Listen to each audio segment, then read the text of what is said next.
우리가 말씀을 읽으면서 좀 몇 군데 잘 이해가 안 되는 부분도 있지 않으셨나요? 그리고 내용상에 보면은 뭔가 좀 이상하다, 하여튼 뭔가 이상한 것 같은 그러한 느낌이 드는 문장들이, 그러한 절들이 있었을 거예요. 오늘 우리가 읽은 말씀에 많이 나오는 그러한 단어 하나는 수수께끼라고 하는 그러한 단어가 나오잖아요.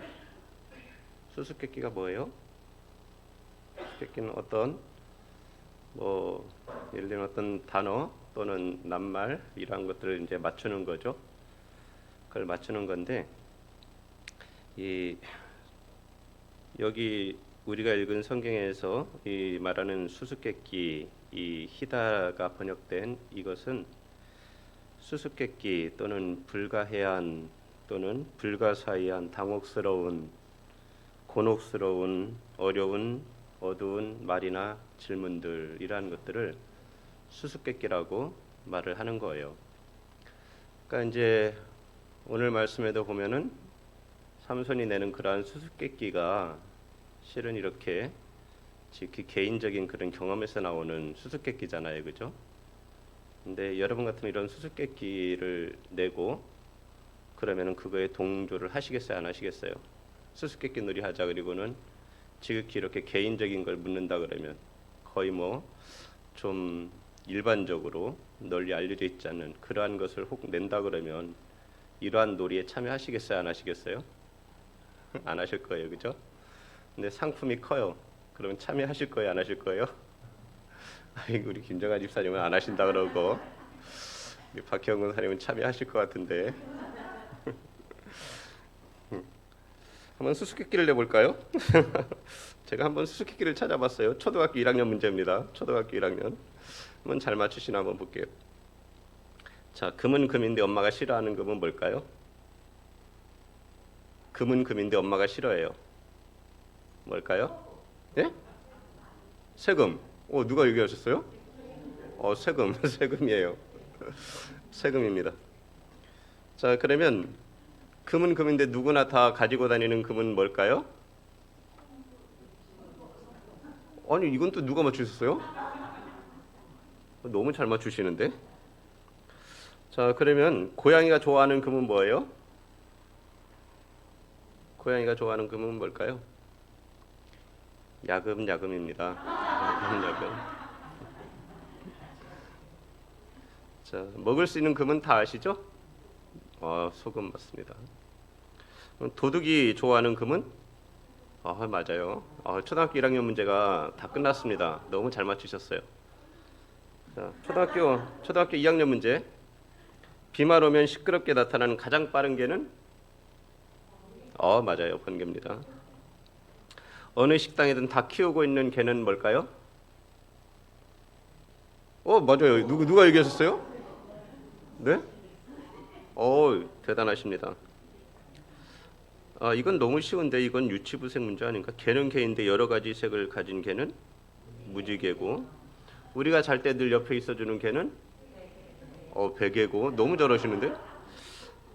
자, 개는 개인데 날아다니는 개는 솔개입니다. 이야, 정말 잘 맞추셨어요. 그러면 하나 수수께끼를 더 내볼까요? 자, 먹는 자에게서 먹는 것이 나오고 강한 자에게서 단 것이 나오는 것은 뭐예요? 네? 이렇게 내면 누가 알겠어요, 그죠? 그런데 오늘 이러한 수수께끼 문제가 성경에 나오는 거예요. 한번 우리가 내용을 한번 어떤 식으로 전개가 되는지 먼저 한번 보고 우리가 말씀을 생각하겠습니다. 자, 이제 결혼식이 진행이 됩니다. 보통 약혼을 하고 한 1년이나 2년이 지나서 결혼식을 하게 됩니다. 그러니까 지난번에 삼손이 딥나에 내려가서 어떤 여자를 보고 그리고 그를 좋아하게 되어서 그와 결혼하겠다고 그렇게 아버지와 엄마에게 말을 했습니다. 엄마 아빠는 당연히 반대를 했죠. 왜요? 그는 이방인입니다. 할례 받지 않은 민족입니다. 그래서 우리 민족 중에 우리 자손 중에 왜 여자가 없느냐? 왜 거기 가서 이방 여자, 할례도 받지 않은 여자를 아내로 삼으려고 하느냐? 그러면서 부모가 만류했지만 삼손은 굳이 고집을 피웠습니다. 그리고서 이제 결혼할 때가 되어서 가서 이제 약혼을 했겠죠. 약혼을 하고 결혼할 때가 되어서 이제 내려갑니다. 우리가 결혼하려고 이 신랑 집에서 이제 신부를 데리러 가는 거예요. 신부를 데리러 그렇게 신부 집에 내려가서 거기에서 잔치를 벌이게 되겠죠. 일주일 동안 잔치를 벌입니다. 그리고 이제 잔치가 끝나고 나면 집으로 신부를 데리고 오는 거예요. 그렇게 해서 그곳에서 잔치가 벌어졌습니다. 오늘 말씀해 보니까 삼손이 거기서 잔치를 베풀었다 말하고 있는데 이 잔치는 술판이죠. 술잔치. 술잔치를 벌이고 있는 겁니다. 항상 잔치집에는 언제나 끊이지 않는 것이 술이었죠. 그죠? 그것이 풍속이었습니다. 이 시대에도 그게 풍속이었어요. 결혼 잔치를 하면 그러면 그곳에 술이 계속 공급이 되는 겁니다. 일주일 동안 잔치가 진행되는 동안에. 그러니까 우리가 복음서에서도 보면은 이 갈릴리 가나에서 혼인 잔치가 벌어졌을 때 중간에 포도주가 떨어지잖아요, 그죠? 그것은 그때 특별히 예상한 것보다도 더 많은 손님들이 왔었을 거예요. 그래서 그곳에 이 결혼 그 축하하는 그 날짜가 다 지나지도 않았는데 포도주가 떨어지게 된 거죠. 그래서 그때 이제 예수님께서 포도주를 만든 사건이 있었죠. 그렇게 잔치가 벌어졌습니다. 청년들은 이렇게 행하는 풍속이 있다 했습니다. 문제는 삼손이 이 하나님께서 특별하게 정하신 나실임에도 불구하고 이가 술잔치를 벌이고 있다는 거예요.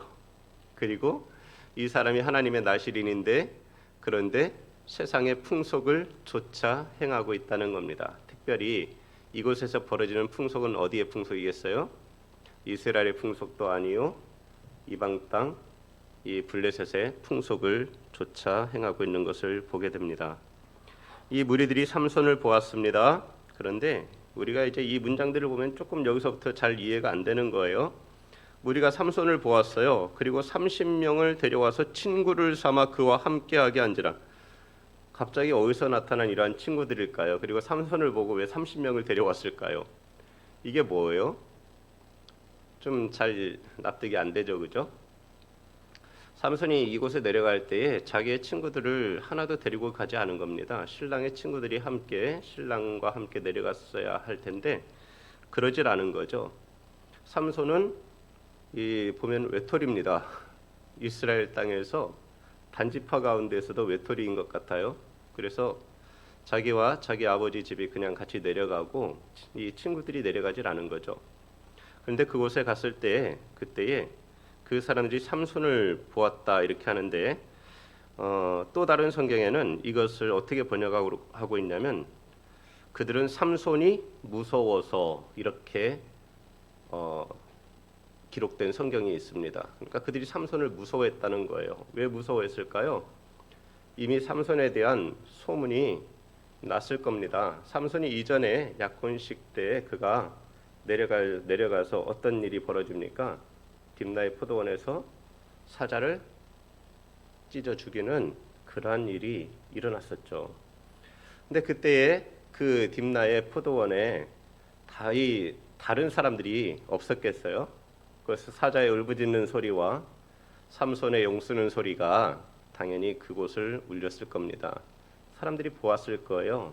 삼손, 그 사자를 맨손으로 찢어 죽이는 그 삼손, 이 블레셋 사람들이 볼 때에는 삼손이 결코 그냥 평범한 사람으로 보이지 않는 것이죠. 그들은 삼손을 두려워했습니다. 그래서 친구라고 번역되어 있지만 실은 친구가 아니라 이것은 이 맞서는 그러한 의미로서 뭐뭇에 반대하여 또는 가까이 뭐뭇에 붙여 이런 뜻을 갖고 있는 단어입니다. 그래서 실은 친구라기보다는 또 다른 성경은 뭐라고 했냐면 들러리다 이렇게 번역을 하기도 합니다. 그러니까 그 30명의 청년들이 뭐냐면 삼손을 감시하는 말하는 그러한 사람들인 거예요. 그가 이 블레셋 땅에 딥나에 와서 어떤 해를 끼칠까봐 오히려 삼손을 경계하는 그러한 사람들이 30명이 삼손의 주변에 있었다고 보아야 보다 더 내용이 분명해질 것이라 이렇게 저는 생각을 합니다. 무리가 삼손을 보고 30명을 데려와서 친구를 삼아 그와 함께 한지라. 삼손이 그들을 보았습니다. 자기 주변에 30명이 둘러 있는 것을 보고 삼손에게서 호기가 일어난 것이죠. 이 어떻게 보면은 하나의 영웅심이라고도 할 수 있을 텐데 호기가 일어나서 삼손이 그들에게 하는 말이 뭐냐면 이제 내가 너희에게 수수께끼를 내리니 잔치하는 이레 동안에 너희가 그것을 풀어 내게 말하면 내가 배옷 30벌과 겉옷 30벌을 너희에게 주리라 이렇게 말을 했습니다. 그러니까 삼손이 수수께끼를 내겠다는 거예요. 아까 수수께끼가 뭐라고요? 불가사의한, 불가해한, 말하자면 이해할 수 없는, 해석할 수 없는, 불가사의한, 오묘한, 어려운, 곤혹스러운 이런 말이잖아요. 그러니까 이것을 과연 삼손이 어떤 수수께끼를 낼 줄 알고 이것에 누가 우리가 하겠다 이렇게 말을 하겠어요. 그런데 삼손이 거기에 내건 조건이 뭡니까? 속옷, 배옷 30벌과 겉옷 30벌을 너희에게 주리라 이렇게 얘기를 하는 거예요. 그러니까 그 30명에게 하는 말이 뭐냐면 배옷 30벌, 겉옷 30벌. 그러니까 한 사람이 그들은 30명으로서 한 사람이 뭐를 가지는 거예요? 이 배옷과 겉옷을 갖게 되는 거예요. 그런데 이것이 그냥 단순한 그러한 옷이 아니라 이 배옷은 보통 일상적인 옷을 뜻하는 단어이기도 하지만 또 다른 면에서는 세마포 속옷을 말하기도 합니다. 그러니까 이것을 공동 번역은 뭐라고 번역을 했냐면 모시 옷이다 이렇게 얘기를 했어요. 모시로 만든 옷이다. 그러니까 모시 옷이 얼마나 비싸요? 그죠? 안 비싸요? 전 때때로 어르신들이 그것도 아주 곱게 늙으신 어르신들이 이 한여름에 모시 옷을 입고 다니는 거 보면 너무 시원하고 너무 좋겠더라고요. 근데 그 옷이 비싸잖아요. 아무나 못 입는 것 같아요. 더군다나 겉옷도 그냥 평범한 겉옷이 아니라 뭐냐면 축제 때 입는 그러한 예복으로서 사용되는 그러한 옷이에요. 그러니까 이 옷 자체가 이 배옷과 그리고 겉옷이 굉장히 가치가 있는 그러한 좋은 것을 얘기를 하는 거예요. 그러니까 이것을 내기에 건 거예요. 내기에 이 약속의 그 어떻게 보면은 이 상품으로서 내걸었단 말이죠. 그러니까 이 자기들은 30명 아니에요. 청년들 30명. 삼손은 혼자. 거기다가 결혼이 7일 동안 진행되는데 7일 동안에 그걸 못 풀까? 그걸 풀 수 없을까? 이런 생각이 들지 않겠어요? 야, 당연히 7일 동안 시간은 넉넉해. 우리는 30명이야. 더군다나 우리만 아니라 다른 사람에게 모르면 물어봐도 돼. 그러니 이 사람들이 이 내기를 마다할 이유가 없겠죠. 그러니까 삼손의 내기에 덜컥 응해버리고 말았던 것이죠. 여러분도 그러시겠죠, 그죠? 혼자서 풀어야 된다 그러면 에이 싫어. 그걸 내가 어떻게 알아 몰라 이러고 말겠지만은 시간도 많아. 사람들도 주변에 많아. 잔치집에 온 사람도 많아. 노인들도 있어. 지혜자들도 있어요. 누구에게나 물어봐도 풀 수 있을 거라 생각을 했습니다. 그런데 삼손이 그들에게 낸 수수께끼가 지극히 개인적인 경험에서 나온 그러한 것을 수수께끼로 낸 거예요. 먹는 자에게서 먹는 것이 나오고 강한 자에게서 단 것이 나왔느니라. 이게 무엇이냐? 라고 물었더니 이 사람들이 이제 이 수수께끼를 풉니다. 이들은 잔치집에 왔는데 잔치는 이제 관심 받기예요. 문제는 뭐예요? 빨리 이 문제를 풀어서 이 배옷과 그리고 예복이 겉옷을 하나를 얻어야 되겠는 거예요. 그래서 그들이 3일 동안 열심히 머리를 싸매고 이 수수께끼를 풀려고 힘썼습니다. 그런데 풀었어요? 풀지를 못했습니다. 그들이 사흘이 되도록 수수께끼를 풀지 못하였더라. 그런데 15절에 보니까 일곱째 날에 이르러 이렇게 얘기를 하고 있어요. 일곱째 날에 이르러 그들이 삼손의 아내에게 이르되. 그런데 뒤에 보세요. 또 나오는 말이 뭐냐. 17절 보면 7일 동안 그들이 잔치할 때 그의 아내가 그 앞에서 울며 그에게 강요함으로 일곱째 날에는 그가 그의 아내에게 수수께끼를 알려주매 이렇게 나오고 있어요. 뭔가 이상하지 않아요? 네? 사흘 동안 그들이 풀지 못했는데 갑자기 일곱째 날이 나와요. 이상하죠? 성경을 읽으면서 이런 게 좀 이상하게 느껴지지 않으면 좀 이상한 거예요, 그게. 그런데 이것은 이 기록상에든 아니면 이 히브리 성경이 기록될 때에 이 기록자들이 이 약간의 오류가 있었던 것 같습니다. 우리가 이제 성경이 무오하다 이렇게 이야기를 하는데 성경의 무오성은 성경의 원전에 한해서 무오성을 얘기하는 거예요. 원전. 그러니까 처음 하나님께서 성령을 통하여 기자들을 통해 그 성경을 기록하셨던 바로 그 성경의 무오성을 이야기하는 것이고, 그 후에 이것은 다시금 서기관들에 의해서 다시금 기록이 됩니다. 또다시 그것을 베껴서 쓰게 돼요. 그런데 이것을 베껴 쓸 때에 서기관이 기록하다 보면 오류가 생길 수 있잖아요. 그죠? 여기 우리 가운데도 성경 필사를 하시는 분들이 계실 거예요. 성경 필사를 하다 보면 어때요? 쓰다 보면 정확히 쓰는 것 같은데 하다 보면 반복해서 또 한 번을 쓴 것 같은 그런 때가 나오기도 하고, 그리고 쓴다고 썼는데 때로는 단어를 건너뛰기도 하고 이러는 경우들이 있어요. 근데 마찬가지입니다. 여기에 이 오류가 있었습니다. 그것은 뭐냐면 이 15절에 나오는 일곱째 날은 일곱째 날이 아니라 이 넷째 날을 말합니다. 넷째 날. 이게 원래 히브리 단어에서 나흘, 넷째 날은 나흘은 뭐라고 읽냐면 레비라고 읽어요. 레비. 그런데 일곱째 날은 뭐라고 읽냐면 쉐비라고 읽습니다. 그러니까 이 첫 단어, 첫 글자 이 레시와 그리고 이 신이라고 하는 그러한 자음이 이 오류가 있었던 거예요. 그러니까 뒤에는 같잖아요, 그죠?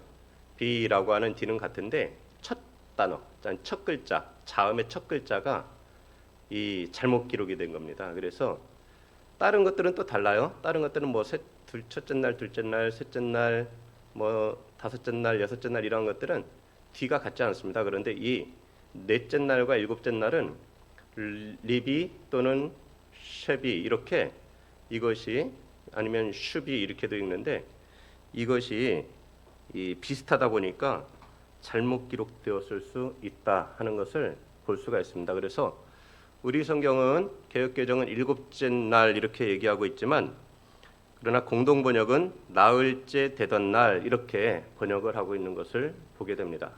그러니까 나흘째 되던 날, 그래야 이 전체 문맥에서 이 내용이 잘 부드럽게 연결되고 이해가 잘 되는 거예요. 왜냐하면 바로 그 전날이 뭐냐면은 사흘째 되는 날, 사흘이 되도록, 사흘이 지나도록 수수께끼를 풀지 못했어요. 그런데 갑자기 일곱째 날이 나오는 것이 이상한 것이죠. 그래서 이 넷째 날, 나흘째 이것이 맞습니다. 그래서 나흘째 되던 날에 그들이 이제 삼손의 아내에게 이 말하는데 협박을 하는 것이죠. 명령하는 것도 같고 협박하는 것도 같고 강요하는 것 같은 그러한 말을 이 삼손의 아내에게 하는 것입니다. 뭐라고 했는지 보세요. 보니까 너는 내 남편을 꾀어 그 수수께끼를 우리에게 알려달라 하라. 그렇지 아니하면 너와 내 아버지의 집을 불사르리라. 너희가 우리의 소유를 빼앗고자 하여 우리를 청한 것이 아니냐, 그렇지 아니하냐, 이렇게 말을 했습니다. 그러니까 이제 협박하는 것이죠. 너 네 남편을 깨워서 이 수수께끼의 답을 우리에게 알려주지 않으면은 너의 집도 다 죽이고 모든 걸 다 불살라 버리겠다, 이렇게 이제 협박을 한 거예요. 니네가 지금 이 잔치를 벌여놓고 우리를 깨워서 우리의 것을 탐하는 것이냐, 지금 이렇게 이제 말하고 있는 것이죠. 그러니 이 여자의 그 마음이 어떻겠어요? 이제 큰일 난 거예요. 이 잔치집은 더 이상 이제 잔치집이 아니에요. 그죠? 거기에 온 그 30명은 수수께끼의 연염이었고, 이 삼손의 아내는 협박을 당하고 있습니다. 그러니 잔치가 즐거운 잔치집이 아니라 이제는 이 수수께끼로 인해서 그 잔치집은 완전히 망해버린 거예요. 이 삼손의 아내가 그 다음부터 어떻게 하겠어요? 그 신랑 삼손에게 나아가서 어떻게 하겠습니까? 16절에 보니까 삼손의 아내가 그의 앞에서 울며 이르되 당신 나를 미워할 뿐이요 사랑하지 아니하는도다. 또 17절에 보니까 그의 아내가 그 앞에서 울며 그에게 강요함으로 이렇게 말하고 있는데, 이것은 쉽게 얘기하면 이것입니다. 오히려 공동번역이 이것에 대해서 보다 더 좀 분명하게 해석을 해놨는데, 번역을 했는데, 뭐냐면 이렇게 말합니다.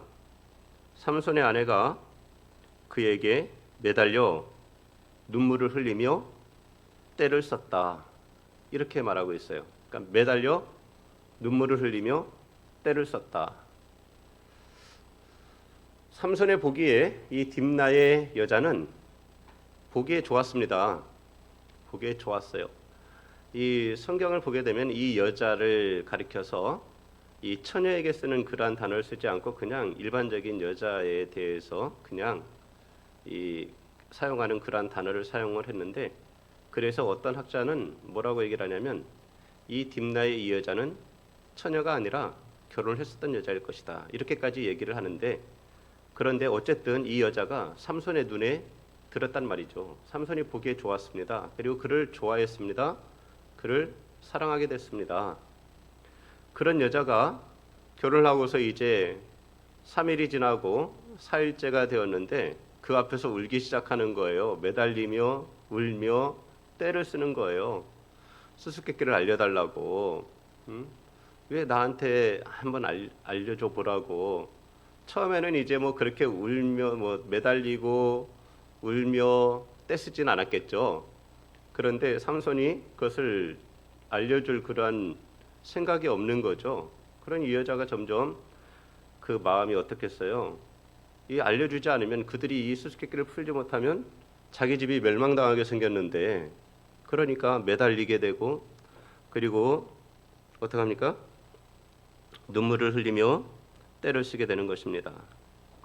그러면서 하는 말이 뭐였어요? 당신은 나를 사랑하는 것이 아니라 오히려 미워하고 있다. 우리 동족들에게 수수께끼를 내놓았지만 그것이 무엇인지 나한테까지 숨길 건 없지 않느냐. 근데 왜 나한테까지 숨기느냐. 그러니 당신이 나를 사랑하는 게 아니라 오히려 미워하는 것과 다르지 않다. 이렇게 이제 여자가 매달리며 눈물을 흘리며 떼를 씁니다.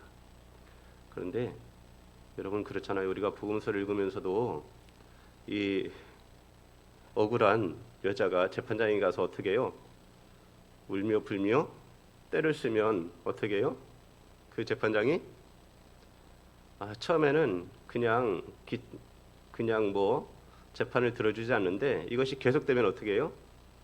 그 귀찮아서라도 들어준다고 얘기를 하잖아요. 근데 마치 그것이 이 삼손의 모습이 아닌가 싶어요. 이 여자가 계속해서 3일 동안 삼손에게 매달리며 울며 떼를 쓰는 거예요.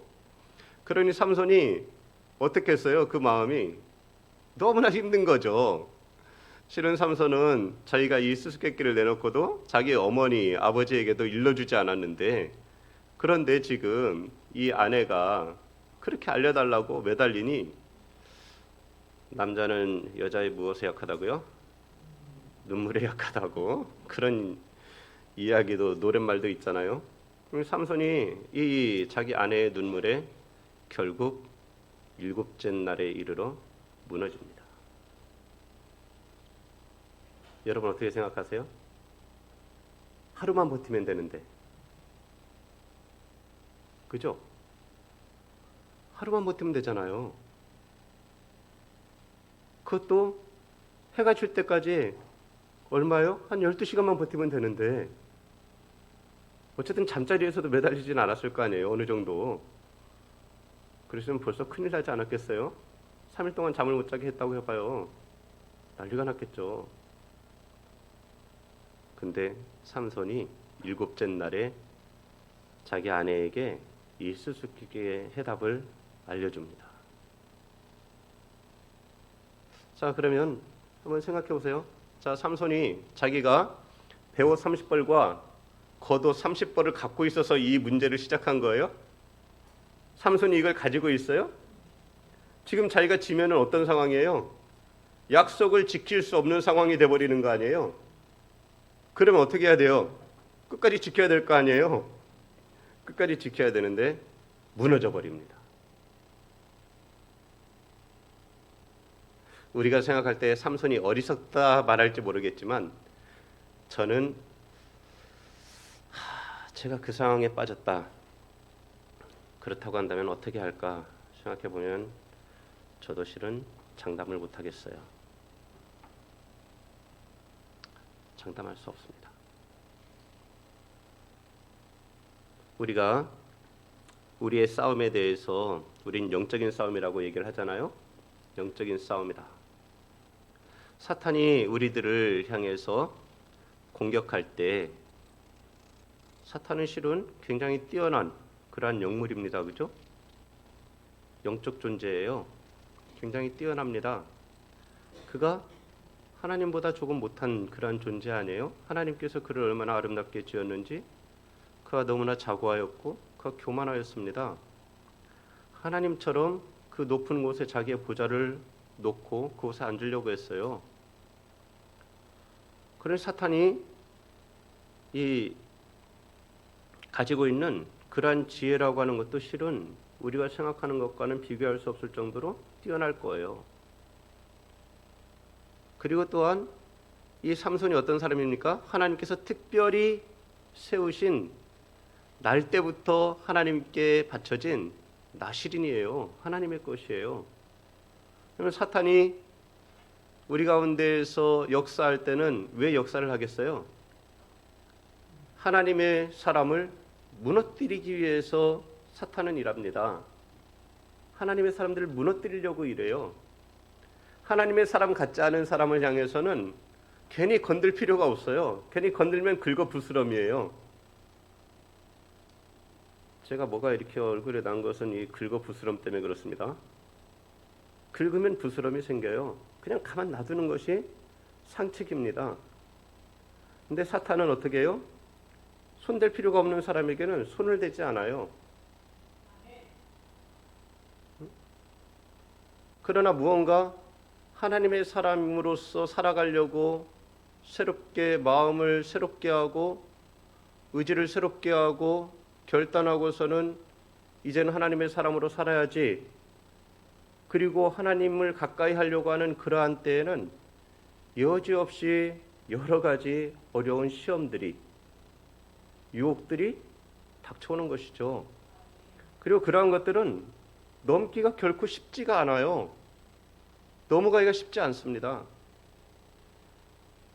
사탄은 우리에 대해서 너무나 잘 알아요. 사람들의 본성에 대해서 압니다. 죄인의 본성에 대해서 알아요. 그들의 마음에 무언가 원하는 사모하는 그것을 조금만 자극해주면 스스로 자기의 욕심에 빠져서 죄의 길로 들어설 것을 너무나 잘 알아요. 여자에게 빠진 삼손에게 있어서의 그에게 최대의 약점은 뭐겠어요? 여자입니다. 하나님의 말씀을 무시하는 삼손에게 있어서의 최대의 약점은 뭐예요? 그냥 하나님의 법을 어기는 거예요. 생각하지 않는 겁니다. 나실인의 규례 생각하지 않는 거예요. 더군다나 눈에 보이지 않는다 그러면, 겉으로 드러나지 않는다 그러면, 누군가가 그것을 살펴보지 않으면 그냥 범하고 말자 하는 그러한 욕구가 그 안에 있음을 놓치지 않는단 말이죠. 그러니까 삼손이 넘어지는 것들을 보세요. 삼손이 넘어지는 걸 보면 어디에 넘어집니까? 여자에게 넘어집니다. 삼손이 어디에 넘어집니까? 꿀에 넘어집니다. 삼손이 어디에 넘어집니까? 자기의 힘을 의지하고자 하는데 넘어지는 거예요. 여지없이 그거에 넘어집니다. 사탄은 언제나 우리의 이러한 연약한 부분, 곧 우리 마음이 원하는, 추구하고 있는 그것을 갖다가 자극함으로써 넘어지게 만드는 거예요. 그러니 이 블레셋의 이 젊은 30명의 삼손 곁에 서서 삼손을 지켜보는 이 사람들, 수수께끼에 동참한 이 사람들이 결국 어떻게 하는 거였어요? 여자를 협박했습니다. 삼손에게 협박했으면 넘어갔을까요? 삼손이? 안 넘어갔죠. 삼손에게 위협을 가했으면 삼손이 어떻게 했겠어요? 그가 사자를 찢듯이 그들을 찢어버렸을지 몰라요. 그러니까 삼손에게는 말하지 못하는 것입니다. 그러나 연약한 그 삼손의 아내를 협박하는 것이죠. 위협했습니다. 그런데 그 여자는 삼손에게 있어서는 삼손의 약점인 것이죠.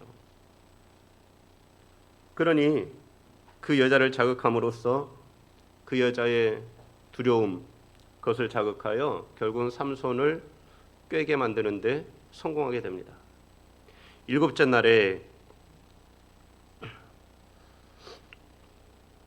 그가 그의 아내에게 수수께끼를 알려주매 그의 아내가 그것을 자기 백성들에게 알려주었더라. 참 우리가 살면서 어떤 문제들을 해결할 때에 진짜 닥쳐오는 문제들을 어디로 가져갈 것이냐, 이 문제를 해결하기 위해서는 누구에게 말하고 누구에게 이것을 의뢰할 것인가, 맡길 것인가, 이것이 굉장히 중요하잖아요. 그죠?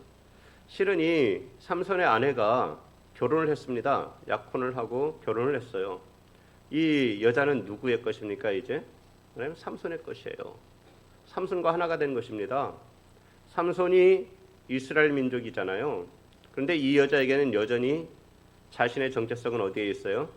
블레셋에 있고, 그리고 자기의 집 어디에 있습니까? 딥나에 있고 자기 아버지에게 있는 거예요.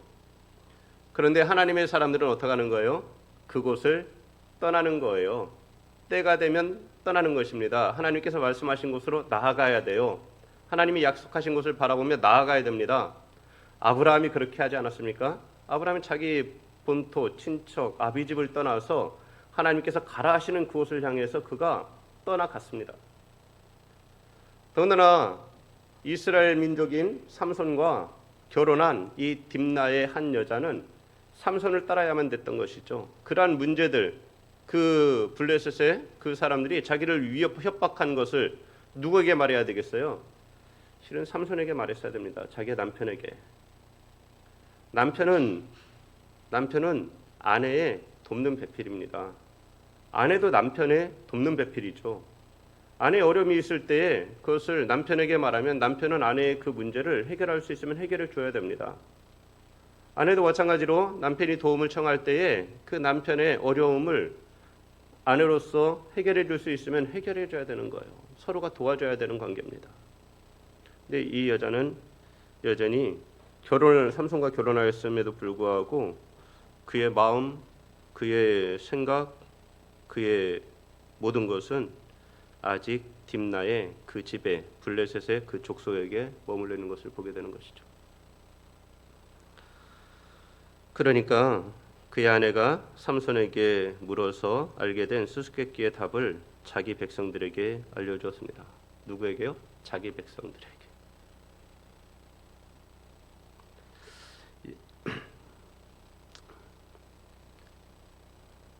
저는 이 성경을 읽으면서 참 이 행간 사이에 있는 이러한 내용들을 가만히 생각해 보면 그 사이에 무슨 일이 있었을까를 때때로 생각을 해요. 일곱째 날에 이 삼손이 아내에게 알려줬잖아요. 그죠? 그런데 그 사람들이 이 수수께끼의 해답을 가지고 온 것은 언제입니까?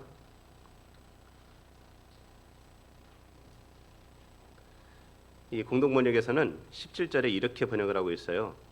잔치가 끝나기까지 이래 동안 색시가 매달려 울면서 조르는 바람에 삼손은 이레째 되던 날 털어놓고야 말았다. 이것은 뭐예요?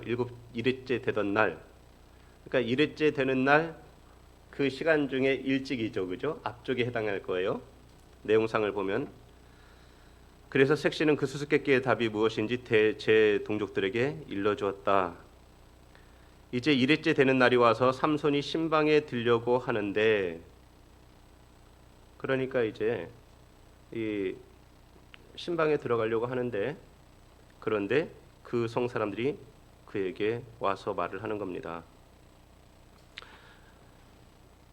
이 꿀보다 단 것이 어디 있고 사자보다 힘센 것이 어디 있으랴. 그러니까 신방에 들어가려고 할 때는 한낮에 신방에 들어가려고 하진 않을 거 아니에요. 물론 이제 유대인의 그러한 시간 개념이 저녁이 되고 아침이 되는 것이 그 날짜의 그런 개념이고, 저녁이 되는 것이 그 날 하루의 시작이고, 그리고 다음 날 이제 해질 때가 하루의 끝이긴 하지만은 이 시간이 이스라엘의 유대의 시간을 따랐는지 블레셋 시간을 따랐는지는 잘 모르겠어요. 근데 하여튼 우리가 일반적으로 생각을 해보면은 어쨌든 이 여자가 삼손에게 답을 듣고 그리고 자기 동족들에게 말하고 그리고 또 시간이 지나서 이제 삼손을 만날 수 없는 일곱째 날이 오히려 지나가던 그러한 때에, 거의 그러한 때에 삼손에게 나온 거라고 볼 수가 있잖아요. 거의 마지막 시간. 그럼 그 답을 듣고서도 그들은 계속 생각을 했을 거 아니에요. 이게 진짜 맞는 답일까? 다시 한번 생각을 해봤을 거 아니에요. 이것이 진짜 맞는 답일까?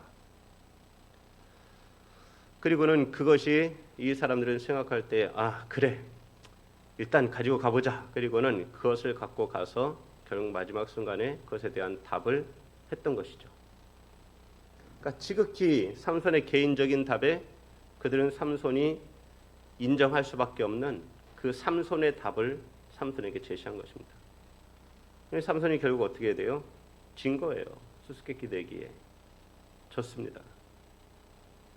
이 삼손이 그들과 약속을 했잖아요. 무엇을요? 배옷 30벌과 겉옷 30벌. 약속을 한 거예요. 삼손이 얘기를 했죠. 자네들이 내 암소로 밭을 갈았구나. 그래서 내 수수께끼를 알아맞힌 거지. 삼손은 이렇게 말했습니다. 그리고는 삼손이 어떻게 해요? 화가 났잖아요. 일단 화가 났죠. 자기와 결혼한 아내인데, 그러면 자기를 어떻게 보면 배신한 거잖아요. 자기를 배신한 거고, 그럼에도 불구하고 삼손은 어떻게 해야 돼요? 그 약속을 지켜야 되는 것이죠. 우리가 약속을 했으면 그것이 힘들고 억울할지라도 어떻게 해요? 지켜야 되는 거예요. 왜냐하면 우리가 하나님의 사람이기 때문에 그렇습니다. 삼손이 약속한 것을 지키려고 아스글론으로 내려갔습니다. 아스글론에 가서 그곳에서 이 사람 30명을 쳐 죽이고 노략하여 수수께끼 푼 자들에게 옷을 주었습니다. 그런데 그때에 하나님의 영이, 여호와의 영이 삼손에게 갑자기 임하였기 때문에 그 아스글론에 가서 그 30명을 쳐 죽이고 노력하여 그것을 가져올 수가 있었던 것이죠. 우리들은 이러한 성경의 내용을 보면서 삼손의 행위에 대해서 아름답지 않다. 삼손의 행위는 뭐 이러냐, 뭔가 그렇잖아요. 뭔가 좀 혼란스러워요. 우리를 혼란스럽게 하는 게 있습니다. 그리고는 뭐 이렇게 명료하지가 않아요. 깨끗하지가 않아요. 하나님의 사람 같지가 않습니다. 이라는 것이 영 보기에 그래요. 그런데 하나님의 영이 삼손에게 임해서 삼손으로 약속을 지키게 했습니다.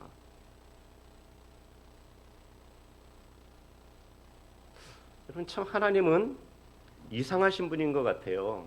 하나님은 이상하세요. 하나님께서 이스라엘 백성들에게 말씀하시기를 뭐라고 하셨냐면, 너희가 가나안 땅에 들어가면, 약속의 땅에 들어가면 그 땅에 가는 족속들하고 이런 화평조약을, 평화조약을 맺지 말라고 했습니다. 그들을 다 그 땅에서 다 진멸하라고 했어요. 다 죽이라고 했습니다. 그리고 그들과 결혼도 하지 말라고 그랬습니다. 그들을 다 죽이고 그리고 그 땅을 온전히 정복하기를 원했습니다. 그런데 여호수아가 이 길갈에 있을 때에, 그때에 기브온 족속이 여호수아에게 와서 그래서 그들과 조약을 맺게 되잖아요. 화평 조약을. 그럴 때 그들은 속였습니다. 그죠? 여호수아를 속였어요. 멀리서 왔다고 속였습니다. 그래서 이제 그 기브온 족속은 나중에 자기들이 속인 것을 이스라엘이 알았지만, 이스라엘은 하나님의 이름으로 약속을 했기 때문에 그들을 어떻게 하지 못하고 그들 가운데 거할 수밖에 없게 하였고, 또한 그들과 화평조약을 맺었으니 어떻게 해요? 그들이 어려움에 처하면 가서 도와줘야만 되는 이러한 상황이 돼버린 거예요. 그러한 가운데 이 기브온이 이스라엘과 조약을 맺었다는 얘기를 들은 가나안의 다른 왕들은 어떻게 했어요? 이 배신자, 그리고는 그 기브온 족속을 치러 왕들이 올라왔는데, 그들이 이 기브온 족속이 이스라엘에게 도움을 청했더니 이스라엘이 어떻게 했어요? 도우러 갔습니다. 그때에 순수하게 이스라엘의 힘만으로 그들을 도운 게 아니라 하나님께서 도우셨어요. 하나님께서 하늘에 우박을 내리셔서 그래서 그들을 갖다가 죽이시는데, 적들을 멸하시는데, 이들이 군사들이 쳐서 무찌른 사람들보다 더 많은 사람을 하나님께서 그 가운데에서 물리치셨습니다. 하나님은 정말 이 약속에 대해서는 굉장히 신실하신 분인 것을 보게 돼요. 더군다나 이 나실인 삼손, 그의 모습은 초라하기 이를 데 없는데도 불구하고 하나님께서 그를 나실인으로 택하신 거잖아요. 그리고 하나님께서 그와 약속을 하신 거예요. 너는 평생에 나의 나실인이다. 이렇게 하나님이 말씀을 하신 거예요. 그러면서 그에게 한 말은 뭐예요? 나실인의 그 계명을 지켜라, 이거였거든요. 그가 부족함이 있지만 그럴지라도 하나님은 그와 맺으신 그 약속을 신실하게 지키시는 하나님이신 것을 보게 됩니다. 우리가 믿는 하나님이 이러한 하나님이에요. 우리가 믿는 하나님이 신실하신 하나님. 신실하다는 것은 뭐예요? 믿을만하다는 거잖아요. 믿을만한 하나님이에요. 세상에 믿을 놈 하나 없다 그렇게 얘기하지만 하나님은 믿어도 됩니다. 그냥 하나님은 너무나 신실하신 분이에요. 하나님은 그 약속이 손해가 될지라도 지키신 하나님이세요. 하나님이 어떻게까지 손해를 보십니까?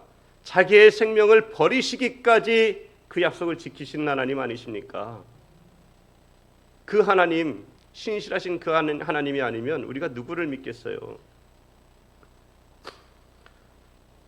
삼손은 수수께끼를 가지고 오늘 이 내용을 전개를 해나갔는데, 그 가운데서 삼손의 모습은 영광된 모습이 하나도 없습니다. 자기는 그 수수께끼를 내므로써 자기를 드러내고 싶었을 거예요. 뽐내고 싶었을 겁니다. 야, 이러한 일이, 어떻게 그런 일이, 야 진짜 놀라운 수수께끼인데 그걸 누가 알아맞힐 수 있겠어? 그라는 것을 냈지만, 자신만만했지만 결국 한 여인에 의해서, 더군다나 자기와 평생을 함께 약속한 자기의 아내에 의해서 무너지는 삼손을 봅니다. 여러분, 우리들이 살아가는 이 시대가 정말 수수께끼 같은 그러한 시대입니다. 곤혹스러운 시대잖아요. 참 어려운 시대잖아요. 이 시대를 불가이한 시대 아닙니까? 이해하기가 심히 어려운 시대예요. 상식이 통하지 않는 시대입니다. 하나님의 질서를 파괴하는데 그것이 정당하다고 말하는 시대예요. 전혀 진리와는 상관이 없는 거짓을 내뿜으면서도 그것이 진리라고, 괜찮다고, 괜찮다고, 거짓이어도 괜찮다는 거죠. 왜? 참 진리가 없기 때문에 다 마찬가지라는 거예요. 지금의 시대가 그러한 시대입니다. 영적으로는 굉장히 어두운 시대죠. 수수께끼 같은 그러한 시대입니다. 당시 이스라엘이 그렇게 어두운 시대였습니다. 그러니 하나님이 세우신 나실인을 알아보질 못했죠. 나실인인 삼손도 어두웠습니다. 하나님을 의지하지 아니하고 자기의 경험과 자기의 지혜를 의지하는 그러한 모습을 보게 됩니다. 오늘날 우리의 현실이 마찬가지로 어둡습니다. 나실인인 삼손이 오늘 이러한 참 세상에 볼품없는 그러한 모습을 보여주고 있는데 어떻습니까? 우리들 성도들, 영적 나실인인 우리들도 마찬가지 아닌가요? 삼손이 자기의 힘을 의지하고 자기의 경험을 의지하고 자기의 지혜를 자랑하는 것처럼 우리들도 어쩌면 오늘날의 시대를 살면서 자기의 힘과 자기의 능력과 자기의 재물과 자기의 지식, 자기의 또는 사람들과의 인간관계, 인맥들, 이러한 것을 의지하며 살아가는 시대는 아닙니까? 삼손과 우리는 별반 다르지 않습니다. 우리들도 삼손처럼 이 세대를 따라갑니다. 이 세상 풍속을 쫓아갑니다. 사람들이 다 괜찮다 그러면 우리도 입을 꾹 닫고 있는 것이 오늘날 우리들의 모습입니다. 그거에 대하여 저항하지 않는 것은, 오히려 우리의 순수한 믿음을 지켜나가지 않는 것은 마찬가지로 이 시대, 이 상황을 동조하고 있는 거예요. 그것에 찬성하고 있는 겁니다. 근데 성경은 우리에게 무엇라고 말을 하죠? 로마서 12장 2절에서 뭐랍니까? 넌 이 세대를 본받지 말라고 말하고 있습니다. 이 세대를 본받지 않아야 됩니다. 세대는 변합니다. 그러나 변하지 않는 것은 하나님의 말씀이기에 우린 세대를 본받는 것이 아니라 하나님의 말씀 속에서 하나님을 본받는 자가 되어야 되는 것이죠. 하나님을 본받기 위해서 우리는 어떻게 해야 됩니까? 하나님의 말씀을 늘 가까이 하며 그 말씀을 통하여 우리의 마음을 새롭게 하고 변화되어야 됩니다. 그리고는 하나님의 말씀을 통해 하나님이 정말 기뻐하시는, 그리고 하나님이 보시기에 선하고 온전한 신 뜻이 무엇인가를 분별할 수 있는 지혜를 하나님의 말씀 속에서 얻어서 그 말씀을 따라서 살아가야만 됩니다. 그래야 우리들이 이 시대에 하나님의 사람들로서 나실인, 영적 나실인 성도들로서 하나님의 영광을 나타내는 사람들, 그리고 하나님의 쓰시기에 정말 좋은 사람들이 되어서 하나님의 나라에, 또한 주의 몸된 교회에 꼭 필요한 일꾼들이 될 줄 믿습니다.